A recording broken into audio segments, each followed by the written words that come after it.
एक एक करके सारे आईबीज गायब हो गए हैं। धीरे धीरे करके आज 11 दिन हो चुके हैं, मैडम का कोई व्लॉग नहीं आया। और जनाब तो 2 हफ्ते से गायब है, पूरा 2 हफ्ते हो चुके हैं। और डब्बा को तो क्या ही कहें, आज की डेट में उसकी हालत ये हो रही है, वो हिलने डुलने को भी तैयार नहीं है। लेकिन उसके बाद में भी उसके व्लॉग आने में कोई कमी नहीं थी। उसका व्लॉग लगातार आ रहा था, हर 2 दिन में जो उसके व्लॉग की फ्रिक्वेंसी थी उसी हिसाब से उसके व्लॉग आ रहे थे। लेकिन आज 5 दिन में उसका भी कोई व्लॉग नहीं आया है। जब से इंडिया ने रिटेलिएट किया है तब से एक एक करके सारे आईबी गायब हो गए हैं। इन दिनों में इन लोगों ने क्या क्या किया और किस तरह से मुंह छुपा के कहां पड़े हुए हैं, इस सब के बारे में आज बात करेंगे। आज की चर्चा में आपका स्वागत है। जो लोग चैनल पर पहली बार आए तो प्लीज सब्सक्राइब कर लें और बेल आइकन भी दबा दें, जिससे कि आने वाली वीडियो की इन्फॉर्मेशन आपको टाइम से मिल जाए। आप हमारे इंस्टा आईडी पे भी हिट कर सकते हैं, इंस्टा आईडी नीचे दी हुई है। इन सब में देखा जाए तो सबसे ज्यादा बेशरम जो है ये डब्बा ही है। इसके व्लॉग तो इंडियन आर्मी के रिटेलिएट करने के बाद में भी आते रहे थे, और अब जिस तरह से 5 दिन से ये गायब है उसमें खास रीजन जो क्या हो सकता है वो अलग बात है। लेकिन एक और रीजन जो हो सकता है, जिसके ऊपर हमने पिछली वीडियो बनाई थी कि जिस तरीके से फनी ने डेल्टा में एक बार फिर नौटंकी करी, उसकी वजह से भी हो सकता है उसके घर में सब उथल पुथल चल रहा हो। चलिए हम अपने टॉपिक पे वापस आते हैं, जिसके बारे में बात करना चाहते थे। मैडम और जनाब तो पहले से ही ट्रोल हो रहे थे जब वो कश्मीर से वापस आए थे। जो टाइमिंग थी उनकी कश्मीर से वापस आने की, उसके ऊपर बहुत बड़े सवाल खड़े किए गए थे। और स्पेशली जो इन्होंने ये डाला कि व्लॉग आने वाला है, इसने तो आग में घी वाला काम किया। चलिए उन सब के ऊपर तो हम पहले बात कर चुके हैं, उन पे व्लॉग भी बना चुके हैं और बहुत सारे हमने सवाल भी खड़े किए थे। जिस तरह से इन्होंने बात की थी उसके ऊपर कि जिस तरह से अपने आप को इनोसेंट दिखाया इन्होंने कि हमको कुछ पता नहीं था, और उसके बाद में भी इन लोगों ने इस तरह की स्टोरी डाली और उसके बाद में 2-3 दिन तक ये गायब हो गए बिल्कुल। क्योंकि इनकी ट्रोलिंग तो वहीं से शुरू हो गई थी कि किस तरीके से इन्होंने देश की इतनी बड़ी घटना के ऊपर आंख मूंद ली, और सब लोग इस बात से बहुत व्यथित थे, दुखी थे, बहुत ज्यादा परेशान थे। और कुछ कमेंट तो इतने बुरे और इतने ज्यादा आए कि भाई उसमें ये दिखाने की कोशिश की गई या ये बताने की कोशिश की गई कि इन लोगों का कहीं ना कहीं कुछ कनेक्शन है, और इसी की वजह से इनको ये इन्फॉर्मेशन मिली और ये वहां से पहले ही गायब हो गए। एनीवे, इतना बड़ा इल्जाम तो हम नहीं लगाएंगे, क्योंकि चाहे कोई भी क्यों ना हो वो अपने देश से इस हद तक तो नहीं कर सकता, और या फिर ये कहिए कि उसके तार इस तरह से जुड़े हुए नहीं हो सकते हैं। लेकिन जिस तरीके से ये सारे के सारे मिलके, यानी तीनों के तीनों मिलके क्यों करके इस तरह से घुसे बैठे हैं, और किस तरह से इन्होंने मुंह नहीं खोला इस घटना के ऊपर, और साफ साफ मुंह तो बिल्कुल भी नहीं खोला, कुछ घुमा फिरा के इन लोगों ने बातें करी हैं। अब इस सबको तो हम तो यही कह सकते हैं कि बेशर्मी का चोला ओढ़ा हुआ है, इसलिए कुछ भी मतलब मुंह में ऐसे दही जमा लिए कि बाहर निकलने को तैयार नहीं है, कुछ बोलने को तैयार ही नहीं है। डब्बा ने तो कुछ इस तरह की बातें करी जैसे कि उसको तो कुछ फर्क ही नहीं पड़ता कि किसके बीच में क्या कुछ हो रहा है क्या नहीं हो रहा है। उसने इस तरह की जनरल बातें करी कि भाई लोग मरते हैं, बच्चों के साथ में इस तरह का होता है, बच्चे मारे जा रहे हैं। साथ साथ कुछ ऐसे पोस्टर भी लगाए जो कि पोस्टर इंडियन नहीं थे, वो पाकिस्तान वालों ने लगाए थे इस वॉर के अगेंस्ट। और इसी बात पर उसकी बहुत ज्यादा ट्रोलिंग हुई कि किस तरीके से वो इंडियन होते हुए भी दूसरे मुल्क की इस तरह के पोस्टर को वो क्यों करके प्रमोट कर रही है। मतलब इतना सारा टीवी पे चल रहा है, इतना सारा अखबारों पे चल रहा है, इतना सारा सोशल मीडिया पे चल रहा है, उसको देखने के लिए मिला तो सिर्फ और सिर्फ दूसरे देश का मीडिया ही मिला। यार अब तो कुछ शर्म कर लो। तुम्हारी ट्रोलिंग हो ही इसलिए रही है क्योंकि हर बात में तुम्हें पहनने के लिए कपड़े चाहिए, तो वो चूड़ी चाहिए, तो फैशन चाहिए, तो कोई ड्रामा देखना है, तो इतनी ज्यादा बातें, इतने ज्यादा प्रमोट करना दूसरे को। और बेशर्मी की भी हद होती है, यानी अपने व्यूज के लिए, मतलब किसके लिए आप मुंह में जो है कुछ नहीं बोल रहे, क्यों करके वो साफ साफ नहीं बोल रहे, क्योंकि दूसरे देश से आपके जो कमेंट्स आते हैं, आपके जो व्यूज आते हैं वो खत्म हो जाएंगे। मतलब इतना यार, इतना ज्यादा प्यार, इतने ज्यादा डॉलर के ऊपर प्यार। अरे जब तुम्हारे पास में कुछ नहीं रहेगा तो इन डॉलर का क्या करोगे। इन लोगों ने जिस तरीके से अपने अपने व्लॉग में आके एक एक बार इस बारे में बात करी, और जिस तरह से इन जनरल ये सब बातें करी कि जिसने किया है उसको पकड़ा जाए, उसको किया जाए, और ये बहुत गलत चीज है, इस तरह से करना बहुत गलत है।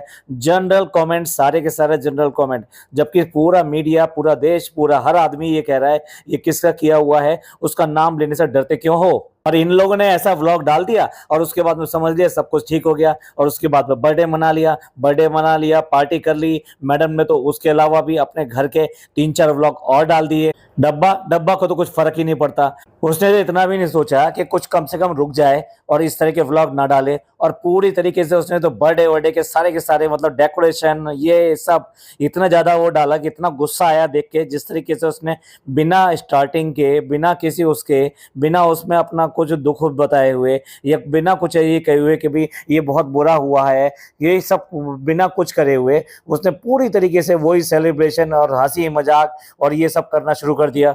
और 3-4 दिन बाद में जनाब का एक जो कैप्शन आया जिसमें उन्होंने ऑपरेशन सिंदूर की तारीफ करी, या ये कि ऑपरेशन सिंदूर को हाईलाइट किया और उसके बारे में अपना इंस्टा के ऊपर एक कैप्शन लगाया। उसके ऊपर भी लोगों ने काफी ज्यादा सवाल खड़े किए, क्योंकि इन्होंने पहले ऐसा ही किया है।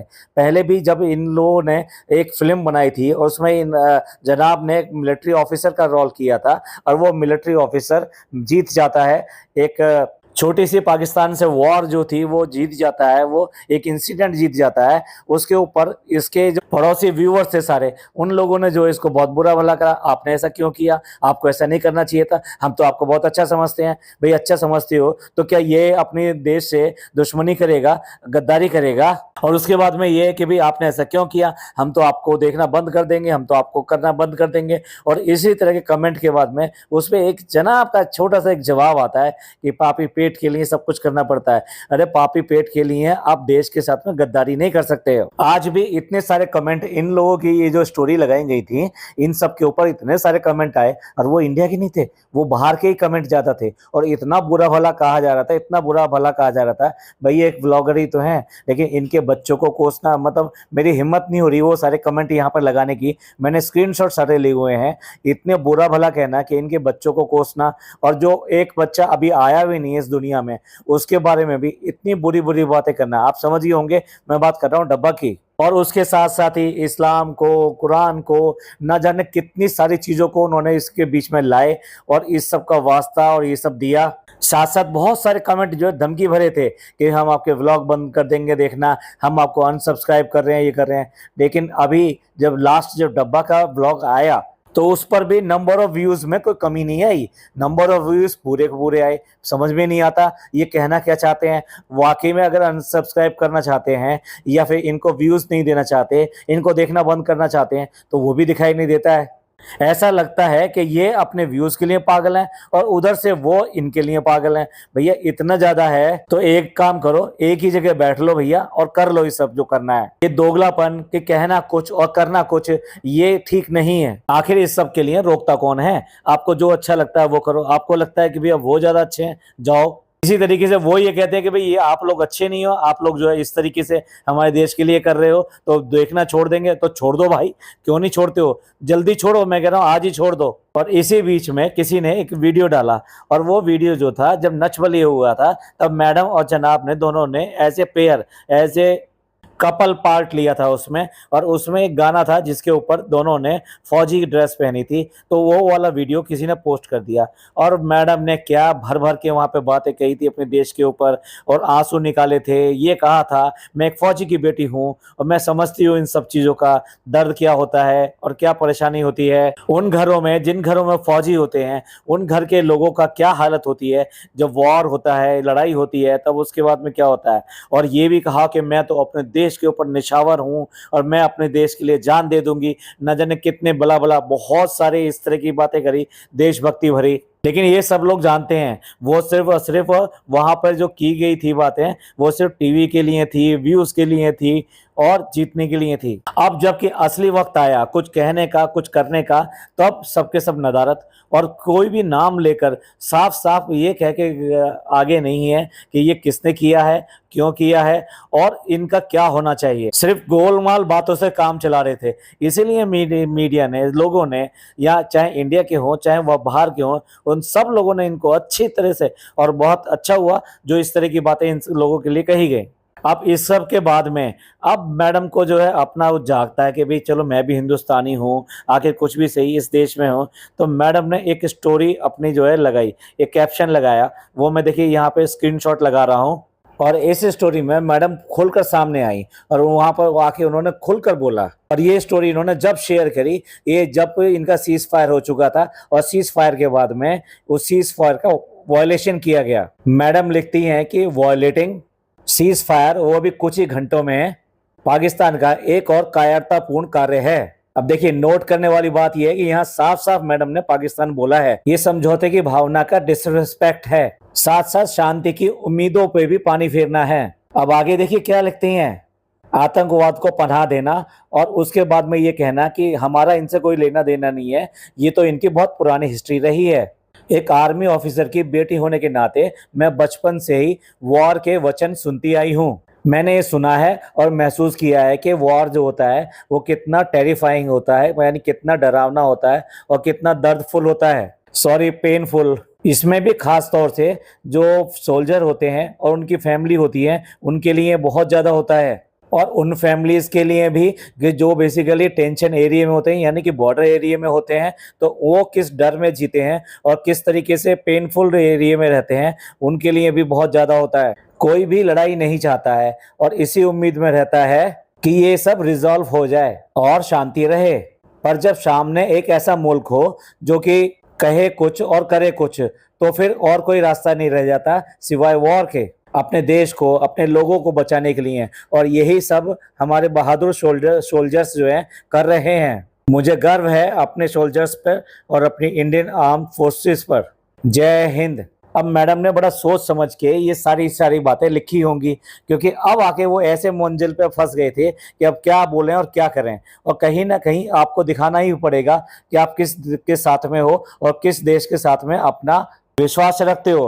और उसके बाद में वो जो डॉटर है ना, डॉटर ऑफ आर्मी सोल्जर, वो वाली बात जो है मैडम को जो खटक गई, या ये कहिए अब जाके याद आया उनको कि ओहो, मैं तो जो एक आर्मी सोल्जर की बेटी हूँ। जबकि देखा जाए, जैसे मैडम ने इसमें लिखा है कि आर्मी सोल्जर के जो फैमिली के लोग होते हैं उनके लिए बहुत ज़्यादा टेरिफाइंग रहता है, बहुत ज़्यादा पेनफुल रहता है। तो मैडम आप तो इन चीज़ों से गुजर चुके हो, तो आपको तो जैसे ये सुनाई दिया होगा कि इस तरह की टेंशन हो गई है, इस तरह की वॉर छिड़ गई है, या इस तरह का रिटेलिएशन किया गया है, तो आपको तो जब ही एकदम से जागृत हो जाना चाहिए था और अपना सपोर्ट लेकर सामने आना चाहिए था। और जिस तरह से अब आके सामने आकर और बिल्कुल कोरे शब्दों में, साफ शब्दों में ये कहा कि ये किसने किया है और कौन गलत कर रहा है, ये सब चीजें तो पहले होनी चाहिए थी। और यही वजह है कि इस सब के बाद में भी लोग रुके नहीं। लोगों ने खूब अच्छी तरीके से इनको ट्रोल किया कि भाई अब आए हो तुम, जब तक अभी तक कहाँ थे, क्या आपको अभी तक आपको पता नहीं लगा था? जिस तरह से वहां कश्मीर से वापस आए तब आपको पता नहीं लगा कि क्या हो गया है, क्या नहीं हो गया है, और 2-3 दिन तक आपको होश ही नहीं रहा कि आपको क्या रिएक्ट करना चाहिए, और जो रिएक्ट कर भी रहे थे वो भी गलत कर रहे थे। तो मैडम अब आके आपको पता लगा कि क्या चल रहा था और किस तरीके से आर्मी ऑफिसर्स जो होते हैं उनके बेटे और बच्चों को साथ में क्या गुजरता है, और बाकी जो फैमिलीज हैं उन सबकी, उन पे क्या गुजरता है, साथ साथ बॉर्डर पे रहने वाले लोगों का क्या हाल होता है, खासतौर से पुंछ और इस इलाके में जितने भी लोग थे वो किस तरीके से इस सब के अंदर रहे और उन्होंने ये सब चीजें देखी। पर ये समझ में नहीं आता, सिर्फ और सिर्फ इन डॉलर्स के खातिर, अरे यार कुछ व्यूज चले जाएंगे तब भी आपका आत्मसम्मान तो कम से कम आपके पास रहेगा, आपका जमीर तो आपके पास रहेगा, और इस नाते कम से कम आपको ये तो कहा जा सकेगा कि भी आप इस देश के हैं, इस देश के लिए करते हैं। अरे भाई, इनकी इन सब हरकतों की वजह से बहुत सारे लोगों ने मुस्लिम्स के ऊपर भी उंगलियां उठाई। उन सब की वजह से, मतलब इन लोगों की वजह से, ये जो 3 लोग हैं और इसी तरीके के जो और लोग हैं, बाकी सब मुस्लिम्स को शर्मिंदा होना पड़ता है कि ये ऐसे लोग हैं जो बेसिकली इस्लाम का झंडा उठाए फिरते हैं और हर व्लॉग में इन सब चीज़ों में अपनी इन सब चीज़ों को दिखाते हैं। जबकि उसमें यह बताया गया अपने वतन से प्यार करो, सबसे पहला प्यार आपका अपने वतन से है। और लोगों ने भी भर भर के, इंडियन लोगों ने भी भर भर के क्यों कहा? इसलिए कहा क्योंकि हर बार ये हर चीज उस चीज की तारीफ करते हैं जो अपनी नहीं है, जो दूसरे की है। कभी उनके चूड़ियों की तारीफ होगी, कभी उनके कपड़ों की तारीफ होगी, कभी उनके जो सीरियल्स आते हैं, जो उनके फिल्म स्टार्स हैं, जो कलाकार हैं, उनकी तारीफ होगी, कभी उनके प्रोग्राम्स की तारीफ होगी। देखिए, आज की डेट में हम लोग जो है खुली अर्थव्यवस्था में रहते हैं। यहाँ अपने कंट्री में भी ना जाने कितना माल हमारा जो बाहर से भी आता है, वो चाइनीज भी है, दूसरे देशों से भी है, तो बहुत सारे देशों से आता है। लेकिन उसके लिए हम उस देश का गुणगान करने नहीं बैठ जाते हैं, और उसका खासतौर से एज ए व्लॉगर, जब आपके जो व्यूवरशिप जो है काफ़ी अच्छी हो, यानी आप लोग जो है आपके पास में सब्सक्राइबर 30-30 लाख हो, और व्यूज भी अब चलो घट गए हैं, लेकिन फिर भी 1-1.5 मिलियन तो व्यूज आते ही आते हैं, यानी 10 से 15 लाख तो देखते ही देखते हैं। उसके बाद में भी अगर आप इस तरह की चीजों को प्रमोट कर रहे हैं या उनके बारे में बात करें तो लोगों को बुरा लगना तो लाजमी है। ये तो वो वाली बात होगी कि रहोगे तो आप हमारे घर में, लेकिन तारीफ करोगे पड़ोसी के बने हुए खाने की, पड़ोसी के पहनावे की, पड़ोसी के घर की, इन सब चीजों की तारीफ करोगे। तो आप ही सोच के देखिए आपके घर वाले आपके बारे में क्या कहेंगे और क्या विचार रखेंगे आपके बारे में। अगर पड़ोसी मुल्क की बात करें तो वहां के फिल्म स्टार और वहां के जो लोग हैं, क्या वो भी क्या इसी तरह की बातें करते हैं? नहीं, वो अपने देश के साथ खड़े हैं जिस तरीके से यहाँ पर भी बहुत सारे लोग अपने देश के साथ खड़े हैं। तो ये तो रही इन दोनों की बात। और तीसरी की बात तो हमने पहले ही बता चुके हैं कि किस तरीके से उसको तो ऐसा लगता है कि जैसे दुनिया जहान से किसी से कोई मतलब नहीं है, उसे सिर्फ और सिर्फ उसका व्लॉग आना चाहिए, हंसी खुशी दिखाने देनी चाहिए, तमाशा होना चाहिए, ड्रामा होना चाहिए, खाना होना चाहिए, शॉपिंग होनी चाहिए और घर के अंदर फालतू की बकवास और ये सब होनी चाहिए। उसके व्लॉग्स का तो स्तर भी नहीं है। और नहीं नहीं कहना चाहिए मेरे को, एक और है निदा और सुफियान, किसी तरीके से कम वो भी नहीं है। तो ये सारे लोग जो ना, एक तरह से देखा जाए तो मतलब कहते हुए बात करते हुए भी हमको खुद को शर्म आती है कि ये किस तरीके से हम लोगों को बदनाम करने की कोशिश करते हैं। तो इसीलिए जैसा ये कर रहे हैं वैसा ही लोग इनको सुना रहे हैं और कर रहे हैं। और मैं तो कहूँगा पड़ोसी वालों से भी, जो पड़ोसी वाले अगर इसको सुन रहे हो, भैया देखना बंद करना, बिल्कुल फटाफट कर दो और इन लोगों को इनके हाल पे छोड़ दो। जिस तरह से आप अपने देश से प्यार करते हो, ऐसे हम लोग भी अपने देश से प्यार करते हैं। और आपके यहाँ भी अगर कोई होगा तो आप भी उसको गद्दार कहोगे और बुरा भला कहोगे, इसी तरीके से हमको भी बुरा लगता है। चलिए, ये था इनकी इन हरकतों के ऊपर हमारा पॉडकास्ट। ये पॉडकास्ट आपको अच्छा लगा हो तो प्लीज़ लाइक कीजिए, सब्सक्राइब कीजिए और शेयर कीजिए। थैंक यू, धन्यवाद, शुक्रिया, जय हिंद।